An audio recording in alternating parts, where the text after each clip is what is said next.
എന്തിനാ ഇങ്ങനെ കരയുന്നേ? എന്റെ അമ്മയ്ക്ക് തീരെ വയ്യ. അതിനെന്താ, ഞങ്ങൾ വന്നില്ലേ? നമുക്ക് ചിപ്പിമോളുടെ അമ്മയെ ഹോസ്പിറ്റലിൽ കൊണ്ടുപോവാം. കരയണ്ടാട്ടോ, ചിപ്പിയുടെ അമ്മയ്ക്ക് ഒന്നും വരില്ല. അമ്മയുടെ കൂട്ടുകാരെയൊക്കെ വിളിച്ചു, ആരും വന്നില്ല. ഡ്രൈവർ അങ്കിളും ജെനിയന്റെയും ഒക്കെ പോയി. ചിക്കൻ ബോക്സ് പകരുന്ന രോഗമായോണ്ട് ആരും വരില്ലെന്നാ ഞാൻ വിചാരിച്ചത്. മോള് പേടിക്കണ്ട കേട്ടോ, ചിക്കൻ ബോക്സ് അങ്ങനെ പകരുന്ന രോഗമൊന്നുമല്ല. ദേ, എനിക്കും ഗൗരിമൊക്കെ വന്നിട്ടുള്ളതാ. ഇനി എന്തായാലും ഞങ്ങൾക്ക് വരില്ല. മോള് മെഡിക്കുക. ഇത്രയ്ക്ക് ധൈര്യമുള്ളൊരു മോളെ കിട്ടിയ അമ്മ ശരിക്കും ഭാഗ്യവതിയാ. അവരൊക്കെ പോയിട്ടും ധൈര്യപൂർവ്വം മോള് ഞങ്ങളെ വിളിച്ച് വിവരം പറഞ്ഞല്ലോ. മോളുടെ അമ്മ എവിടെയാ കിടക്കുന്നത്? അമ്മ മുറിയില്ല. വേദന സഹിക്കാൻ പറ്റാതെ ഞെരുങ്ങയും മൂളയൊക്കെ ചെയ്യുന്നുണ്ട്. വാ, നമുക്ക് നോക്കാം. വാ വാ വാ.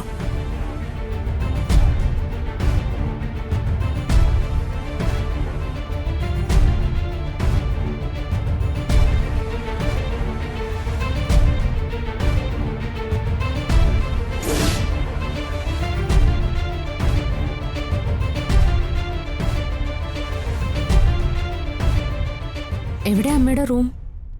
മുകളിലാ. ആന്റി വാ.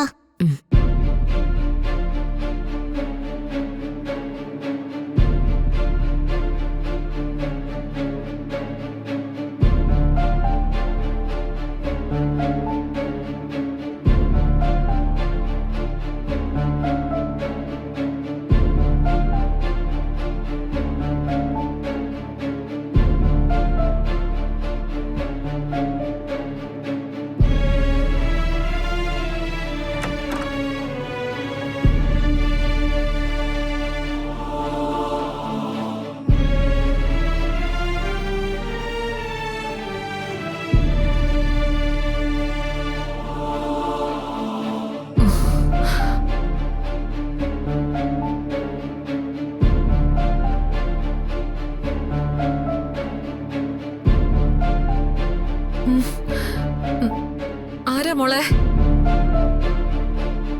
ഗൗരിയുടെ അച്ഛനും അമ്മയാ. ഗൗരിയും കൂടെയുണ്ട്.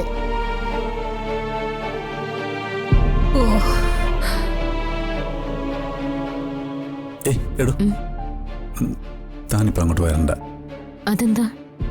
എടോ, എനിക്കും മോക്കും ചിക്കൻ ബോക്സ് വന്നിട്ടുള്ളതാ. പക്ഷേ തനിക്ക് വന്നിട്ടുണ്ടോന്ന് അറിയില്ലല്ലോ. അതെന്താ? എനിക്ക് ചിക്കൻ ബോക്സ് വന്നിട്ടുണ്ടോ ഇല്ലയോ എന്ന് ഗൂഗിളിന് അറിയില്ലേ? ആ ഇല്ല, തനിക്ക് വന്നിട്ടില്ല. അതുകൊണ്ട് റിസ്ക് എടുക്കണമെന്നാണ് ഞാൻ ഉദ്ദേശിച്ചത്. താൻ അങ്ങോട്ട് വന്നാൽ അത് ചിലപ്പോൾ പ്രോബ്ലം ആവും. ശരി, എന്നാ ഞാൻ പുറത്ത് നിൽക്കാം. ഞാൻ അങ്ങോട്ട് പോവാണേ.